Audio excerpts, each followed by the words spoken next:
Hi, good morning. This is Jorge Antonio with En Mi Tierra. I have the special pleasure to be with Juanita Cardenas-Martin. She's a dear, beautiful soul, someone who I've had the pleasure of knowing for a while and seen her go through a lot and grow through a lot. And I'm just so proud and just honored to have her here this morning with me. But Juanita, welcome to our little program here today. Thank you. Hi, Anthony. Hello. Thank you for inviting me to have this talk or interview, however you want to call it. Yeah. Thank you so much for thinking of me. Yeah, of course. We just want to learn a little bit about you and what motivates you and kind of what's motivated you and what motivates you now and so forth. Where are you from and where are you at now? Well, I'm from Mexico, from Sonora. So I was born in Sonora. Sonora is the state below Arizona by the Sea of Cortez. So Okay.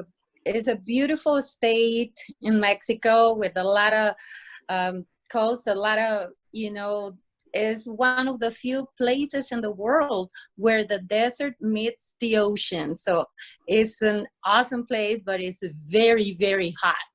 But I love it. It's my home state. It's my special place to go back to. Yeah, that's awesome. That's awesome. And so now you're where? For those who don't know who you are. In Denver, Colorado. Yeah, Okay. I've been here in Denver. Oh my goodness, it's already 21 years that I've been here. Awesome. I came to Denver. It was in 1999, so it was a long time ago. Awesome, awesome, awesome, awesome. And do you have children? Yep, I have two beautiful kids. They're not too little anymore. Yeah. My son, Luis, he's 33 years old, and my daughter, Carolina, she's 26, well, almost 26, very soon. And, they are the light of my soul, the light of my life. Yeah. And I have 3 grandkids. 3 grandkids. Man, it's so hard to imagine you have grandkids. Yeah. Yes, I started very early though. Yeah. No, I've had the pleasure of meeting your family, your children and your grandchildren, and just like you, they're very kind, beautiful people, and congratulations to you. But it takes a lot. It takes a lot to raise children the way that you did. A little of your story, you were a single mom, you went through a lot to get to where you're at. Can you tell us a little bit about your what motivates you, your children, how they inspired you through a lot of this? Well, to begin with, I became a mom when I was 17. So I was very young, too young to become a mom, but it is what it is. I started doing things that adults only should do. I was in college already and got my first boyfriend, and I was kind of not too smart for that. I was too smart for school, but not for life. So I started going to school since I was 4 years old. So I was always the smallest one, the youngest one in my class. So I started, looking up to other girls and boys that they were like older than me. And, when you start playing with fire, you get burned. Yeah. So anyways, I don't regret it. I have my 2 beautiful children, but definitely it was harder than if I would have started later in my life. But I was 17 years old, and being a mom back then, it was really hard because, I needed to learn, while I was being a mom, I was learning how to be a mom. So that was hard. And then not only that, I got my 2 beautiful babies, and then my husband passed away in a car accident, and he was only 33 years old. So he left me by myself with my kids, very little, and raising them. And then it's when I moved here to the US, I got married with a guy from here. with a mechanical engineer, and he brought me to Denver, and I thought, okay, if this is gonna be a new life for my kids, he's gonna be a good father figure. And you know, not always things happen like the way we plan, you know, the way you expect. We were talking before about expectations, and I guess my expectations were kind of high when I came to the US, and it wasn't exactly how I thought. It was not fun at all. Yeah. What would you say to your if you had the ability to have your 17-year-old self standing in front of you, your 16-year-old self, what would you say to her? Oh my goodness. I would tell my 17-year-old self to not be stupid and keep going to college. Finish college back then, you know. I love music and I love singing, and I started singing since I was 4, and I was you know, into music, into school all my life. I had a lot of dreams that, and then, you know, it's not that I lost my dreams. You know, in the moment that I became a mom, I had to put on hold my personal life, my dreams as a person, as a woman, as a professionist, as you know. So I became a mom and a wife, and things changed. It was very hard, but and then when my kids grew up, how you say, like when you kind of lose control of like a plan that you have in your life, but you can go back and retake. And we're going to talk about that here in a little bit, because I want to talk about that retaking your life back, and the things that you've done recently, and that you know, for hopefully another 50 years you can do some more cool shit. But taking it back to your 17-year-old self, you know, it's interesting how many times young people, they're in a rush to find somebody, fall in love, have babies, have these responsibilities. And now they're carrying these extra humans in their life, so that, you know, so that what once was all about Juanita now has to become about them. Why do you think that's normal? Or is it normal? The thing is, you know, back in the day when I was 16, things were different. We didn't have that much information about sexuality, about marriage, about becoming an adult. Even though I was 16, I was still like a little girl, because you know, back in those years, my mom used to tell me, oh no, you can't have a boyfriend until you turn 15. So I waited and waited. I turned 15, and then I was like, I was desperate. I wanted to have a boyfriend because I didn't know how it was like, you know. But it happened until I was 16, but I didn't have experience, you know. And I love school. I love music and dancing and singing, playing the guitar. And then I just wanted to be like others. And I don't think that's a good thing, but it's like a peer pressure that you get into it in that age. And doing things without experience and without knowledge or someone to tell you how to do things. Because again, my mom and dad, they never talked to us about anything like sexuality, because it was kind of taboo, like still is kind of in Mexico.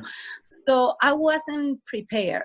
So if I go back in time and I see myself as a 16-year-old, I will, you know, get more informed, and maybe I would have gone to my mom and dad and make questions instead of expecting them to tell me everything, how to do things. I wasn't going to them to ask for guidance or advice, you know. I just went my way. It's interesting how sometimes we have that need to need, and we have to understand where that comes from. You know, why do I feel like I need to need that, or that they need me, or I need them, and whatever it is they or them are, and what is the success?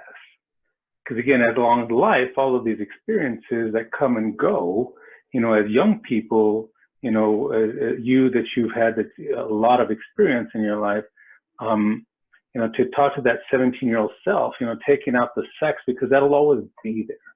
You know, people make that like that is the God, that is the main thing, and that's what life is all about. And so the underlying tone to that whole need of being need, you know, why do you think that was there? You know, where'd that come from? Was it really about the sex, or was it about the need for being needed or not forgotten? Yeah, I think you're right. It wasn't exactly about sex or becoming an adult. It was just the need of being me or becoming an independent person. You know, like here, with a lot of teenagers, they're desperate to turn 21 because it's when they're gonna be allowed to drink, allowed to do whatever, you know. And I think it's what happened in that age to all of us. And even though I started kind of late trying to be independent, because it was kind of late to start having a boyfriend when I was 16, you know. But I don't know, I see all my friends that they got married later, but they went through a lot of boyfriends. So I think they got more experience. They learned how to do it, and I don't know, they were smarter, I guess, on that part, you know, of life. But again, you know, things happen for a reason, and thank God I was blessed with 2 kids. I have friends that they have no kids, they were not able to have kids, and I have other friends that they have only 1 kid and passed away. And you know, like I lost my husband. You know, you go through life gaining things but losing things too. In the same way, you get people into your life and then they go away, they passed away, or they're no longer with you for any reason, but we had to keep walking. Do you think because it's happened to you, would you describe it as being, it allowed you to become more appreciative? Yeah, I think so. And I think when we get into situations like I did, becoming a mom too young, I think God knew that I was able to handle it. That's why it happened to me. And then when it happened that I lost my husband, that's another situation that a lot of people might say like, oh no, I would die if that happened to me. Or, oh, how am I gonna raise my kids without a husband? Or you don't plan to it. It just happened, and you are in a situation and you had to keep going and take care of things and raise your kids and get the strength. You know, I was just asking God all the time to get the strength to keep going. And you know, and thank goodness I went through it, and I kept growing as a person, as a mom, and as a professionist, because I went back to college to finish my dreams. And all of that, part of that backstory of you. So, you know, you eventually went back to college, you know, you as a single mom, and as other people were coming and going in your life, you know, your constant were your children. And just as much as you were their constant, right? Exactly. Always. And they were my engine all the time, because my second marriage, you know, it wasn't successful. I went through I fell into a domestic violence situation.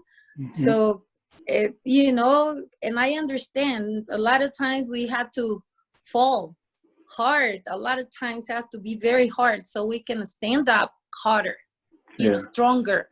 And I think that made me stronger in every way. So it's when I was a single mom after that, and keep raising my kids, and like you said, they were my constant and they were my engine, and they still are.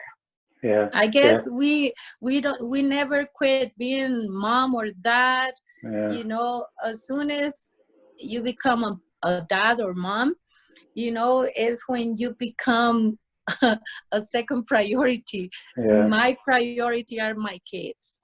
Period. Sure. And you know, our children are temporary as well. You know, they're gifts to us, to show us, to humble us, to share with us, to love on us, for us to love, you know, until that day comes, you know, by death or decision, we all go our separate ways. And, you know, so as this beauty has come into your life, you know, it hasn't been met without tragedy as well. And you talk about the loss of your husband, you talk about some domestic violence that's involved.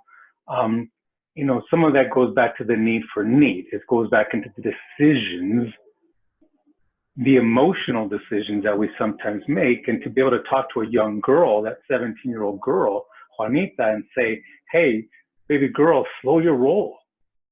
You know, don't try to put your eggs into this guy's basket or into this company's basket or into this one person's basket, because by death or decision, it's going to go its own way. And so as a young person to this Juanita, you know, somebody who's just finishing high school is trying to figure out what they should do next. What do you think that Juanita, again, aside from the beauty and the blessing of the children, because we'll talk about them, but if Juanita didn't have that part, what would you tell her? Concentrate on school, travel, go eat food? What should she do? Get a job? Yeah, concentrate school, definitely. And I was very involved with church by then, but it was like I was very focused in school and in music. So I wasn't paying too much attention to myself as a person. And then that was kind of like when you're trying to sit down and somebody takes the chair away, and you're like, whoa. And then you try to stand up and say, oh my gosh, you know, it is hard. Because we go from that life where it was all about us to making a life about somebody else, whether it's a boyfriend, a husband, or a kid. And then what you were passionate about, the band, the music, the schooling, just fades away because other things become more significant. And so, and I started selling Mary Kay because I thought I need to make money to support my kids. And so I started selling Mary Kay. I started baking cakes and started selling cakes. I was selling a lot of cakes. And then I thought, okay, I'll go to school to study how to become a hairstylist, you know, dermatologist. So, and then all of a sudden I was, you know, doing some like a bride's makeup and then her hairstyle. I was baking the wedding cake. I was selling them the Mary Kay products. And then I will go and sing at church for them for the wedding. So it was like, you know, it started being a complete business for me. And I started putting money together to be able to raise my kids that way. So you know, it says that God makes ways where there doesn't seem to be ways, right? Yeah, definitely. And that's evidence, right? Oh yeah, definitely. I think about my past in those moments, and I was like, how did I do that? Because it was, you know, I had a lot of doors open. You know, that's very true. When one door is closed, many get open for you. Yeah. So Yeah. the important thing is how to see it. Yeah. We have to look for the signs and take opportunities and learn and work hard, because it's not easy. It's not easy. How would you describe optimism? What is optimism? It's always to see the bright side. Always try to see the bright side of situation. And I learned, you know, how to appreciate people and my family, and how to appreciate my friends, everybody around me. And the moment that I stopped expecting things from people is when I learn, you know, how to be happy. You know, like I was trying to force myself to be happy, not being discouraged from people. You know, when you expect something and you don't get it, you get discouraged and angry, and you get depressed. So I was like, I don't have time to get depressed. I don't have time to be angry. I don't have time to get discouraged, because I had 2 little kids that I need to support, and I need to keep going. So I needed to be optimistic in my work and my society, my community, and in here, that it was, you know, it's not my country that I born at, you know, it's not, I'm not in Mexico. So I needed to learn how to see the bright side of things all the time. If not, I was gonna be pushing myself down, and that wasn't good. So I always avoided that. I got depressed, but I pushed myself up all the time. And that's one thing that I believe people don't realize, that life is hard, and that's okay, but that's part of it. You know, we shouldn't ask life to get easier. We should pray for us to get better, right? Exactly. So there's a difference in attitude. And so the optimist is easy to say, oh, it's going to get better, it's going to get better. But one interesting thing that you said was how fast. It's like when you fall down on the ground. And you can either lay there for 5 minutes, 10 minutes, 15 minutes, and hopefully other people may come and look at you on the ground and feel sorry for you. Or you can say, get up really quick so I can go back, right? Exactly. You go back to your life. I think that's very important point, because unfortunately, a lot of people, while is laying in the ground because they felt, you know, they're waiting for someone else to come and pick them up and lift them up. And that is kind of absurd to wait for something like that. Because, I mean, if you have someone that can lift you up and pick you up all the time that you fall, that's great. That's awesome. But it's not reality most of the time. So we need to be self-sufficient. You know, and I'm not just talking about money or, you know, self-sufficient. I'm talking about our emotion, our soul, our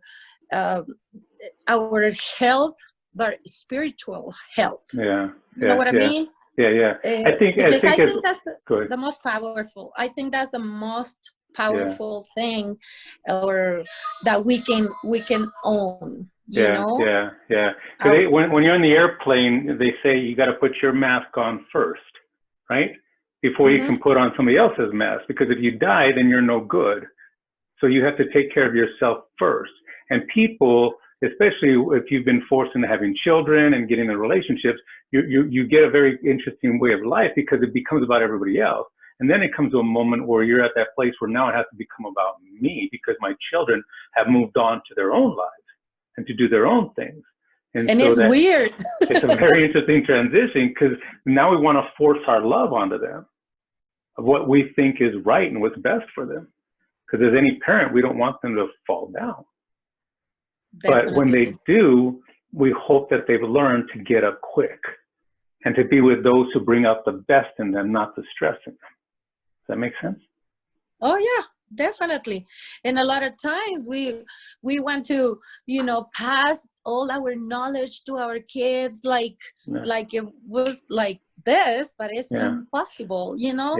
Have you heard about the say that says like, oh, I would like to wash her or his brain, take it out, wash it and put it back in? But no, I think we had to learn from our own mistakes, but definitely it's always good to have a mom or a dad next to you to guide you. Like I always try to be that mom for my kids, to guide them, to be there for them. And if they fall, you know, I want to be that person to go and pick them up and lift them up, you know, and cheer them up.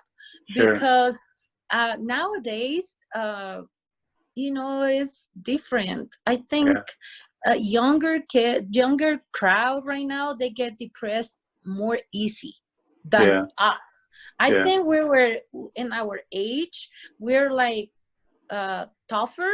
We were tougher in those days, like when we were teenagers. Now I think our society, our millennials, and you know, they're kind of how can I say, fragile.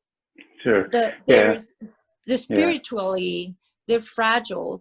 I think it's for me, something that helped me a lot to go through hard times, it was my faith in God. Without God, I wouldn't be able to do it. And we'll talk about that, how spirituality is so important to you as well. But you know, as our children, you know, as parents, you know, we sometimes have that tendency, like you said, we want to give them the answers to the test, but sometimes we have to allow them to fall down. And just like any grown-up, when you get to that point in your life where you stop wondering, why the hell am I down here so often? Why do I allow myself to be down here when I wasn't designed to be here? God designed us to be up here. But many times we allow ourselves to be victims, and even in our children, we have to be cautioned, saying, no, you weren't designed to be down here.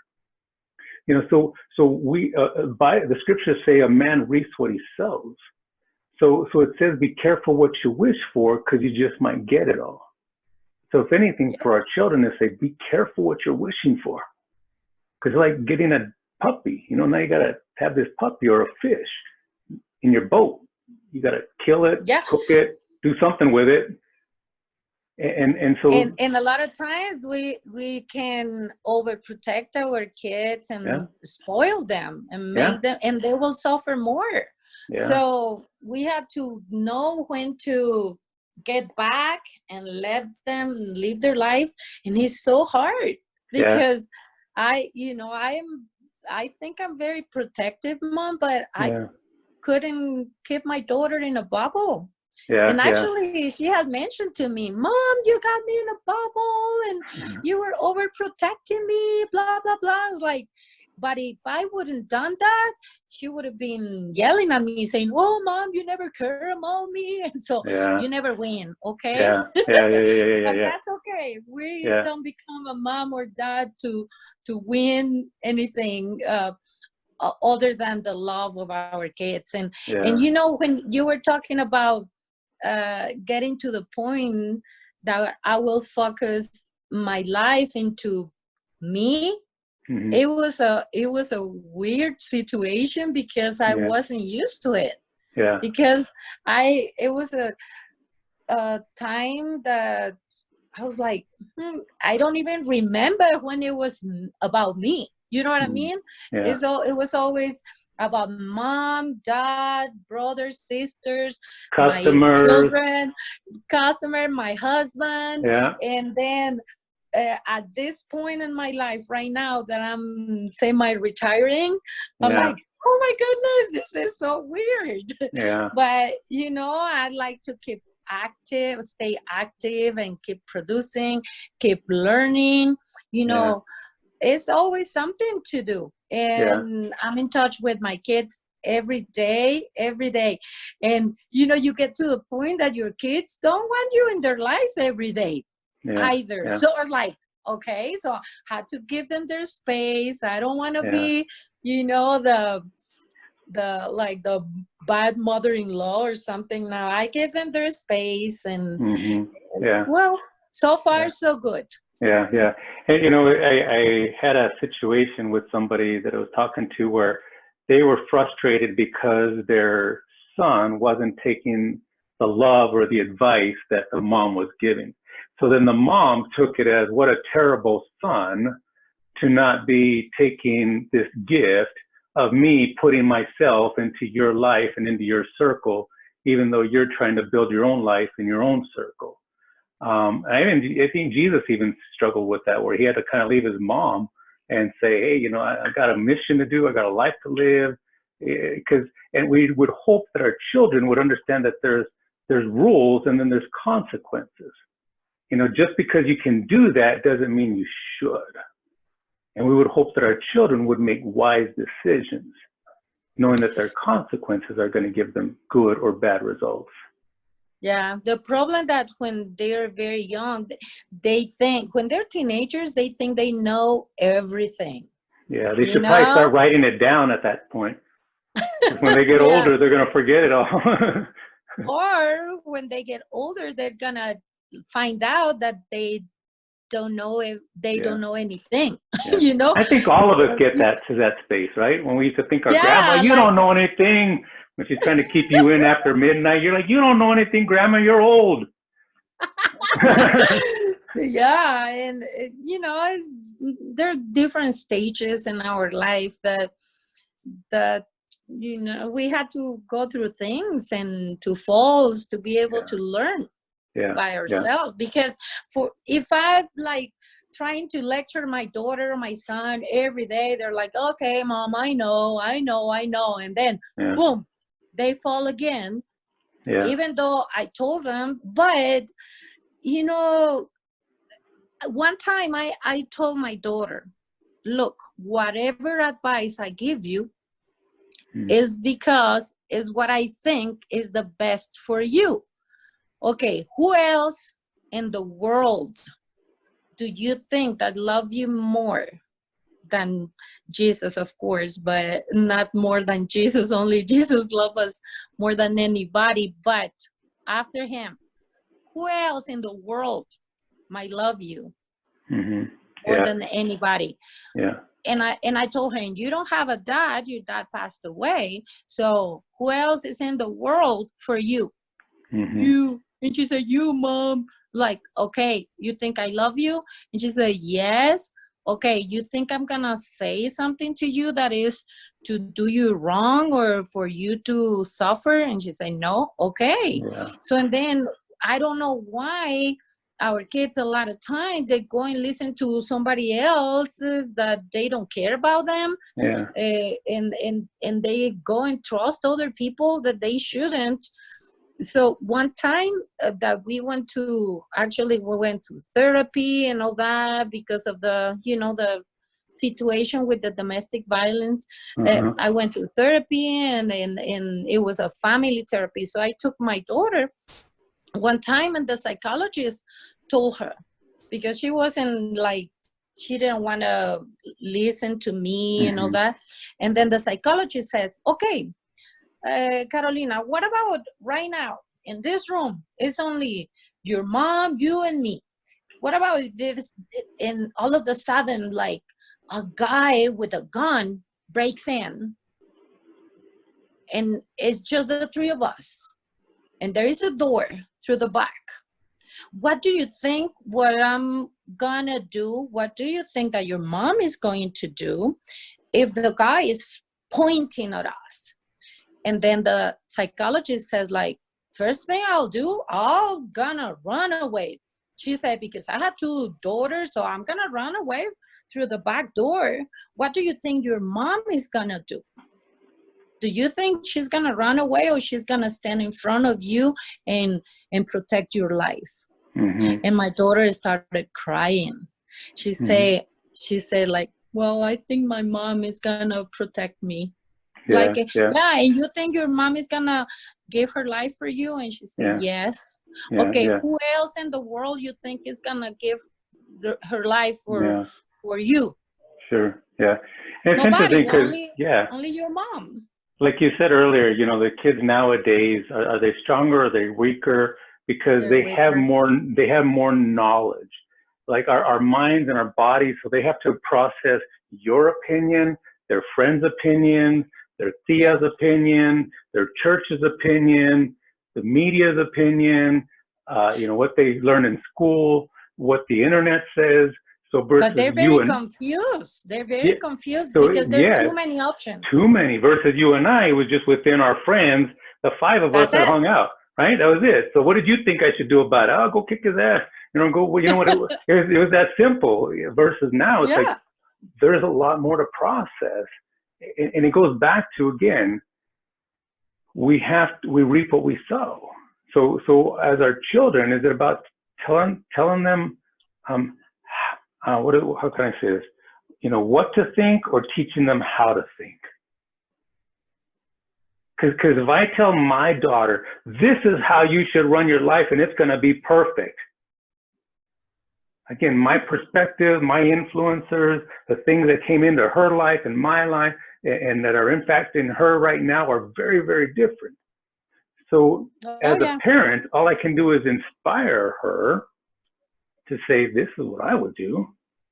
But at the end of the day, you have to decide, and I'm going to live with whatever you decide. And if you're going to end up in prison or dead, I got to accept that. Yeah, and a lot of times we can talk, and maybe not guide our kids with our example. Like, you know, is what I was very worried about, that I was like, I want to teach them, I want to teach my kids, or by example. Like, for example, how can I tell my kids, hey, go to school, finish college, and if I didn't do it, you know what I mean? And then I said, look, nope, I'm gonna go back to college, I'm gonna finish, even if I was, you know, suffering through it with you know, dealing with a business, husband, kids, everything. I went back to college. It took me like 5 years. Plus, it was in English. That is not my first language. But I went through it. I did it. I graduated. And then I was so proud to tell my kids, hey, I am older than you. English is not my first language. I am a mom. I'm a daughter. I'm a wife. And I did it. What is your excuse? So they were like, So there were no excuses, but it wasn't just talking from me. I set an example, and that's why I did it. That was my motivation, and I think is it my everyday motivation for all what I do is to be a role model for my kids and try to be the best of me. You know, because of course there are a lot of people, a lot of women better than me, and on all aspects, of course, but I'm gonna try to be the best of myself. You know, it's the most I can do for my kids. Because as we become the best versions of ourselves, then our family, friends, and fans could eat of our fruit, which is us just being us. And it's not a race or a competition. It's an evolution. It's a matter of becoming. And it's not one thing, but it's everything. Right? It's everything. Yeah, and personal satisfaction, because, you know, if you ask me, hey, what happiness means to you, or what is happiness? I think happiness are little moments, little moments of happiness that we have to enjoy, because, you know, a lot of times you work very, very hard to get 5 minutes of happiness. But, you know, we have to learn how to appreciate that. What's the difference between joy and happiness? Well, I think happiness is something within you toward the people around that surround you, that is around you. You know, Like, I think for me, happiness is like to see my kids happy, to see my kids healthy, to see my kids being successful in whatever they do. For me, that is happiness. And joy is like, while it's happening, you know, I'm enjoying that, I'm joyful, and I think joy can be longer, like is the like a long feeling. It's a different feeling, like exciting, but happiness is a little moment, and joy, it can be through years. For example, to have my grandkids, you know, they bring me joy every time I see them, even in a picture or in a video call. You know, they bring joy to my life. They're my angels, you know, and that is joy for me. Like longer effect of happiness, you know? It's not because, oh, I earned this title, this diploma. Oh, I'm happy because I made it. I'm successful in business, or I did this, I did that. No, that is happiness, but joy is more spiritual. I agree. They say if you give me $100 right now, I'll be happy. As soon as it's gone, I go back to feeling how I was. But the joy is that which is within me. It's the children, the grandchildren, great-grandchildren, the love for my job, the love for my church, the love for my God, God's love for me. It's like bigger. It's like exponentially. Like it's like light. You know, it's like when it's I don't know. The thing that makes you smile when you think about it. A lot of people can get joy by getting a puppy because they were not able, I don't know, to have a family, to have a kid or something, and they feel that big joy in that puppy. And other people feel it with their kids or with their grandmother, grandfather, or cousin, nephews. But you find a person that can give you that joy, you know? But I think it's from people that we get joy from people, not from things. That's the difference. That's the difference. Yeah, that's right. Happiness, you can get it from things, and joy, you get it from people. Yeah. And again, those are one of those situations where people can think of it however they want, whatever gets them through the day. But that it says the joy of the Lord is my strength, you know, because the joy comes from within, because these are the gifts that have come into my life, that whether it's breath, the ability to sing or hear music or play, you know, these are things that give joy into it. But so let me get to another question. So, you know, I appreciate your response on it, because again, it is that's the longer thing, that's what's within us that no one can take away. You know, my grandma would always tell me, don't let them steal your joy. I was like, I didn't understand it. But now you understand, and you mentioned something very important. You know, like, of course, God to me is a bigger person, but, you know, that is the greatest joy too. Like when you're praying, or I pray by singing, okay? So I like to pray by singing. I feel it more than just praying, saying, you know, a pray, blah, blah, blah. No, the songs, I feel it more. And then a lot of time I can't even finish the song because I started crying. I start crying all the time. Guess why? Because it's that joy. It's not sadness. It's something beautiful. So that is what I can call joy as well. You know, when you feel the love of God inside you, that is a different joy. But you know, I don't know how they say it. At the end of the day, it comes from God. The joy. It's beautiful. Because the scriptures say the joy of the Lord is my strength. You know, so as long as I'm in that space, then that's where my strength comes from, because I'm not in control. You know, and to be able to know, you know, when to hold on and when to let go is another interesting lesson in life, you know, but we can talk about it another day. You know, but what do you consider success? What I consider what? Success, éxito. Success. Oh, How well, do you know? like I mentioned before, I can compare it with happiness, but success to me is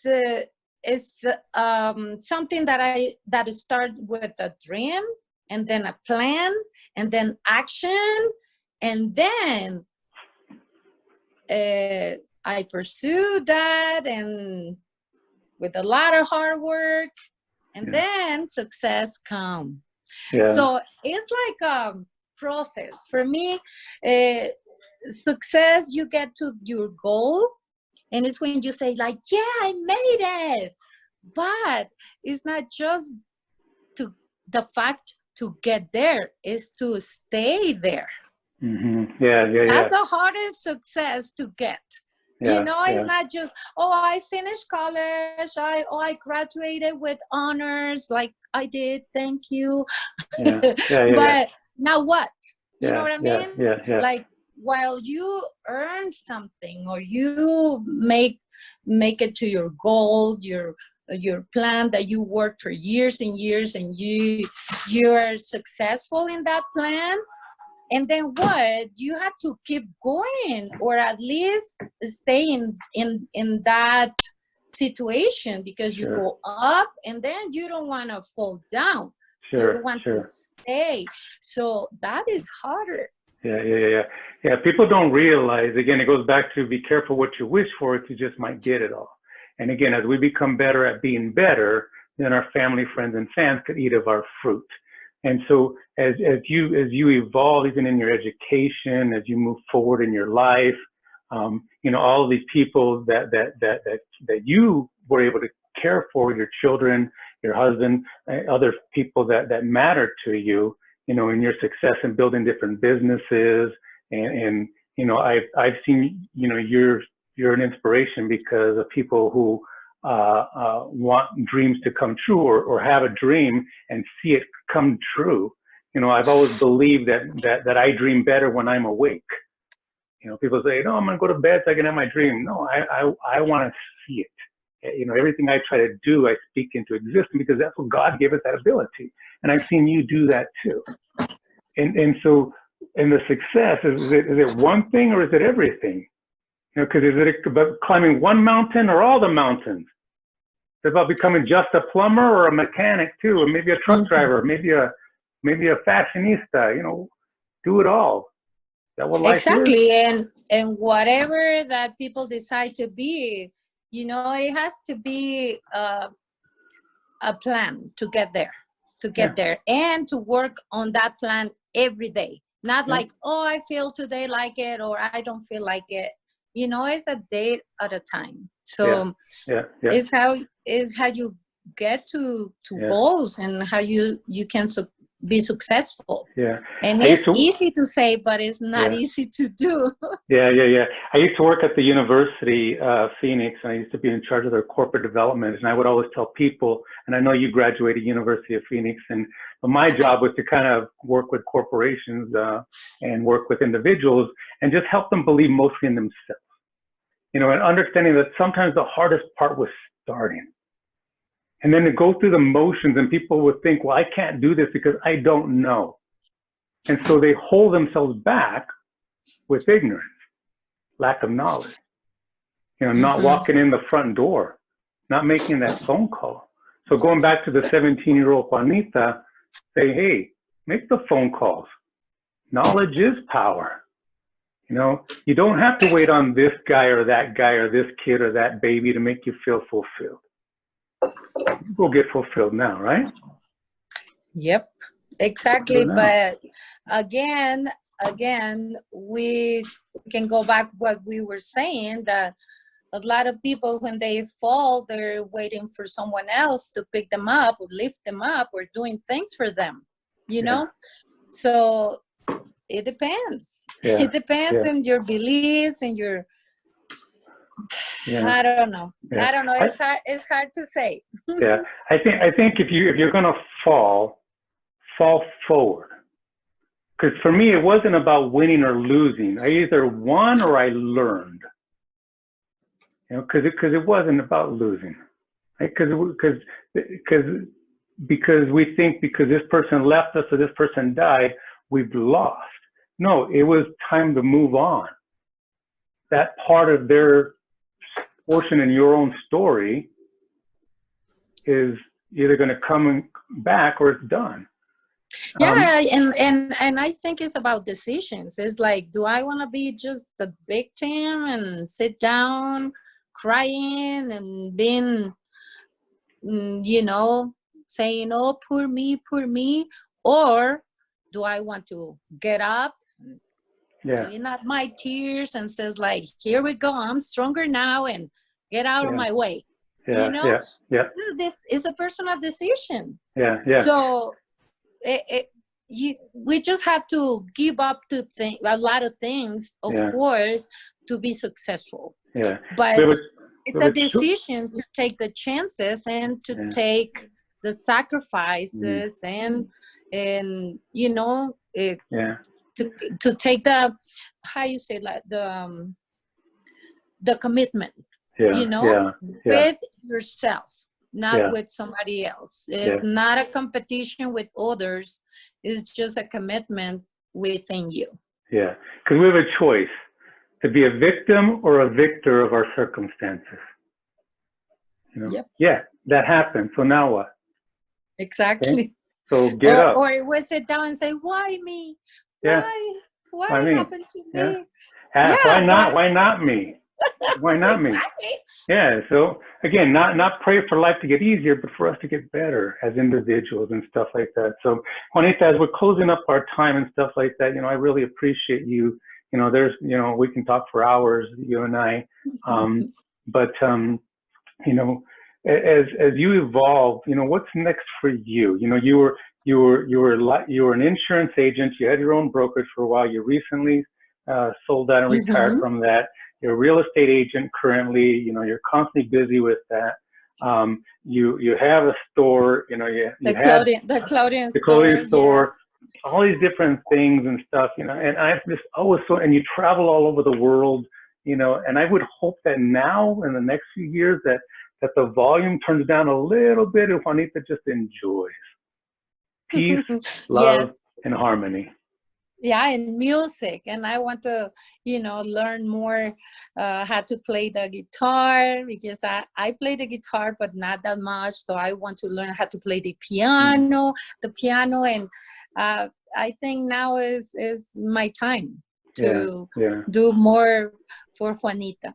And enjoy more my children, enjoy more my kids and my husband, my life, you know, my parents and my siblings. So, you know, Elena, my granddaughter, she's already 8 years old. Ezra is 3 years old. Ellie is 1 year old. And, you know, time flies. So I don't want to miss that. I don't want to miss them. I want to see them more often, and I want to live their life close to them, you know, and enjoy them.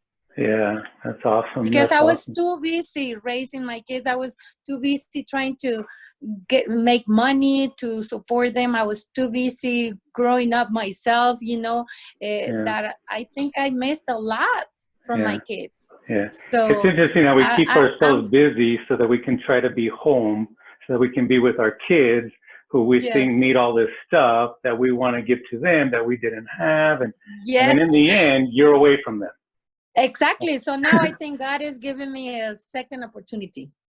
And I think, and thank God I'm healthy right now, and I'm not that old to be a grandma, you know, that I can still pick them up and hold them, you know, and thank God I don't have broken bones. You know, I can enjoy them. And that's awesome, because there's just so much still in store for you. And, you know, I hope that, you know, now and in the next few days and next few months, and what, you know, that we just don't try to get to the end of the story, that we take our daily bread one day at a time, un día a la vez. Yes, and remember that I'm a professional singer as well, and I have recorded 3 CDs, and now that I'm getting my life back, I'm gonna focus as well on that, and I'm gonna start singing again, and because that is another kind of joy that I get. Oh, you can imagine. It's something amazing that I can explain to you how it feels just to get on stage and start singing and see the faces of the people, and when I hear someone, you know, clapping because I just sang, and you know, that is an emotion, that is a beautiful feeling, that is joy, and thank God that, you know, he gave me the talent of singing, and I'm so blessed and grateful for that. Let me close with this thought with you and for you. You know, you are definitely a light, and like a light, you know, it doesn't have to be big, expensive, you know, cumbersome.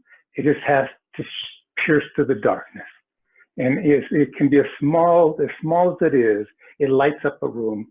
And I love the fact that your light just lights up a room wherever you go and stuff. And I believe that the reason that's that way is because of your relationship with God. Because as you pray, you're in spirit. As you're in spirit, you're then inspired. And as you're inspired, then you become inspiring. And I believe that's what's happening to your life, is that you become more and more inspiring.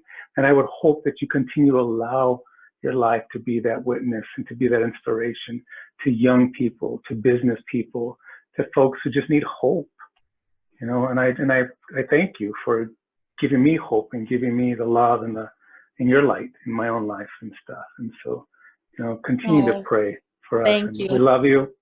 And thank you for your friendship. I love you too. I love Berito, and thank you for being in my life. Love you. Likewise. Thank you for sharing. Guys, again, this is Juanita Cardenas. Juanita, where can they find you if they wanted to find your work?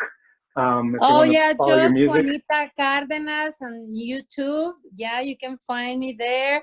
When I uploaded a lot of videos in YouTube, and I was doing, you know, duets with Robert G. That, you know, hopefully very soon we're gonna start performing again, like, you know, myself, because I went through some health issues, you know, and I got a vocal cord surgery, and thank God I'm better now, and practicing and getting better and better, so I can start performing again very soon. Well, I'm glad that you're still Cardenas, Juanita Cardenas in YouTube. They can find me.